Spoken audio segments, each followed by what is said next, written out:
just write, you can use the,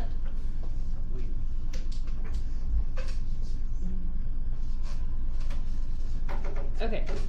You could use this graphic organizer. The C goes on top, the B goes on the bottom. So this is positive 18, this is positive 9. Find two numbers and multiply to positive 18, but sum, right? The summation to positive 9. So what gives you 18? 1 and 18, 2 and 9, 2. and 3 and 6, right? So if you get a calculator, okay, so this is the part where you got to use the calculator. So the calculator is great because if you just start with your primes, right? So if you're like, okay, 18, let me do divided by 1. Okay, if this is an integer, then 1 and 18 is a factor. Okay, so what's 18 divided by 2? 2 and 9, because this is an integer, so 2 and 9. What's 18 divided by 3? 3 and 6, because that's an integer. If I also go 18 divided by 4, I get a fraction, not a factor. 18 divided by 5, not a factor. 18 divided by 6, 6 and 3, and now you're going backwards again.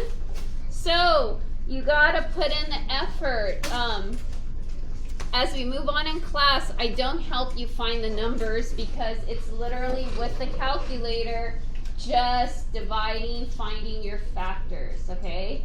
Not wanting to do that, it's just lazy. Okay, so here we go. So what are my two numbers that are gonna go here? They're gonna satisfy the B and the C. 3 and 6, perfect. Yeah? Hey, Mar.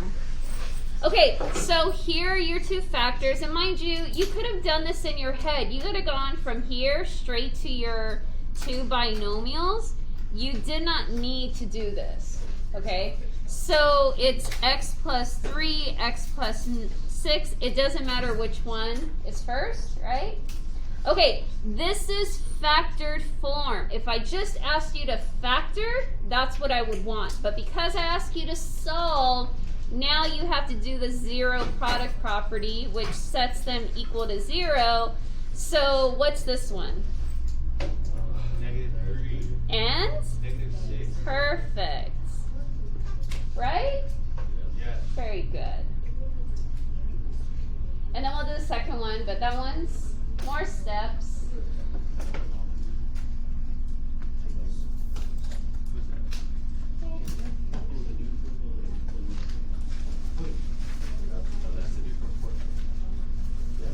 Okay, number 2.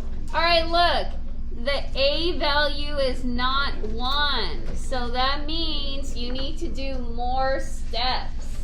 Remember? Okay, what's the first step that I do? What do you remember? Put the -7 on top and the -5 on the bottom. Not yet. Okay, you guys know that this is A, B, and C, right? You have to first multiply A times C, and so that gives me -14. Do you remember that? You multiply the first and the last. It's a non-negotiable step, like whether you're on some images, Google, Khan Academy, that is like non-negotiable. You have to do the A times C. So it's not preference. Okay, now you could go ahead and do your magic X. So now find two numbers and multiply to this -14, not -7, but still sum to -5. Okay, so what are your factors to make 14? 1 and 14, 2 and 7. That's it, right? Yeah. Which one is your partner? Is your pair? 2 and 7. Okay, which one's positive? Which one's negative? Wait. Said no.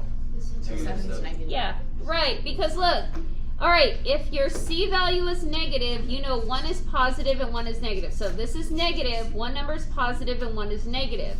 If this number is positive, then the bigger number is positive. But It's still showing. Okay.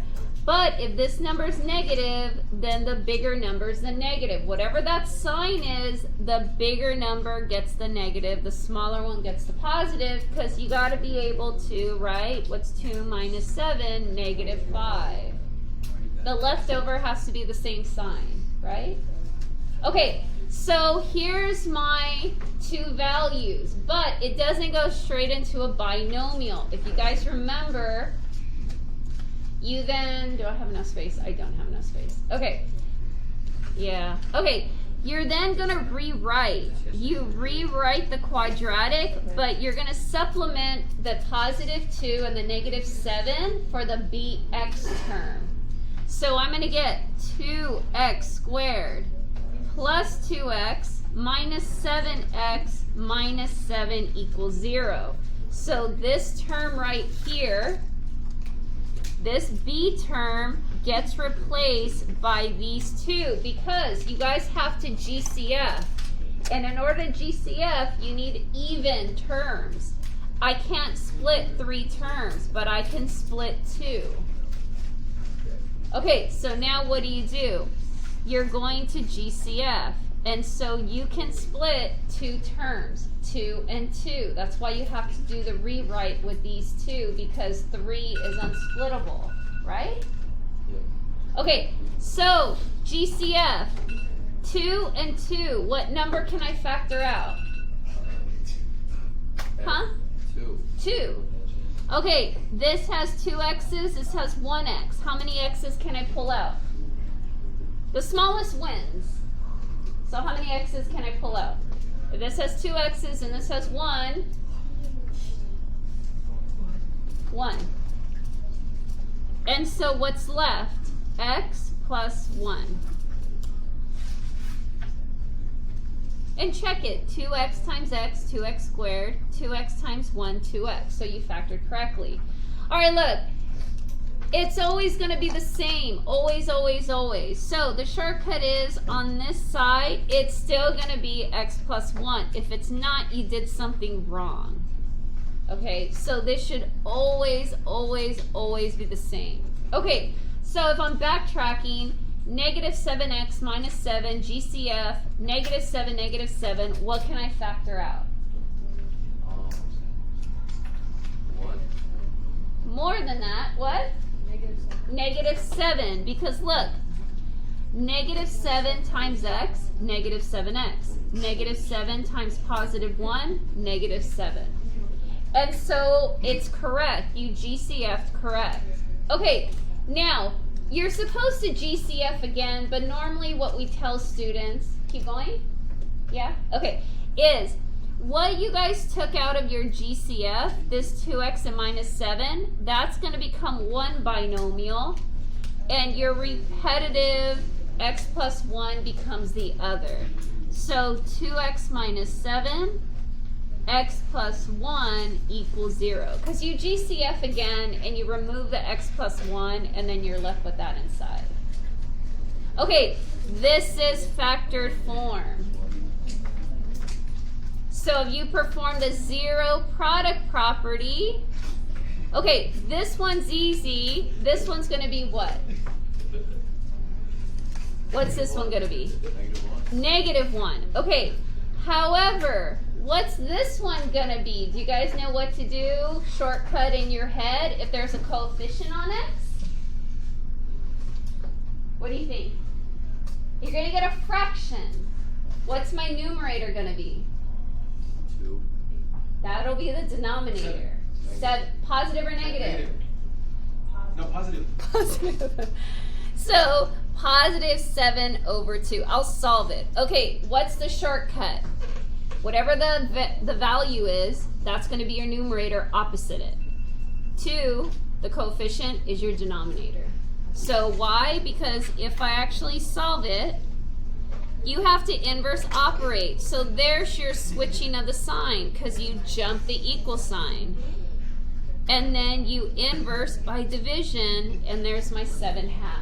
So the shortcut, if the coefficient is not 1, whatever that value is, it's the denominator. You have a fractional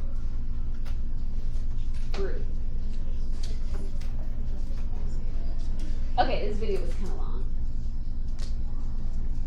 You do have to factor in this class. It's not, I'm not just doing this just because I want to review.